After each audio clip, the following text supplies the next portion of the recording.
labor camps in the country are known for brutal conditions, which are much harsher than the jail in Moscow, where she has been since February. So, senior foreign correspondent Charlie Nagata has been following the story for us from London. Good to see you. Let's talk about these conditions. What will life be like for Brittney Griner inside a penal colony? Well, Anne-Marie, it's going to be brutal. By all accounts, from inmates, former inmates who've been in and out of these penal colonies, Alexei Navalny likened it to a concentration camp when he was there.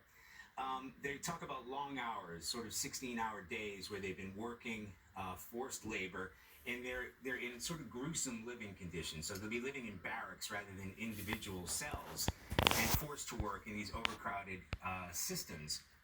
It's getting cold in Russia. You know, the winter is descending on that country. It is a massive country. You mentioned 2 weeks to get her to this penal colony, so it kind of depends on where she's going to be.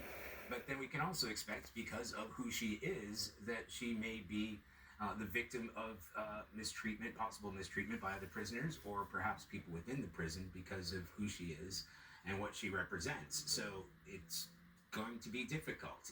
Penal colonies are renowned for their brutality. There are many human rights watch groups that have been trying to investigate. They don't have access to Russia's penal colonies, so it's going to be a hard turn for her. You know, when we first learned that she was arrested, I thought to myself, okay, you got to move fast. You got to try to get her out of Russia. But then it almost seems like as in each step along the Russian criminal justice system, U.S. negotiators are like, okay, now we can really start to negotiate her freedom. It seems like this is a terrible case scenario. But then I also heard that exact same thing recently. Okay, now we can really start to negotiate. Is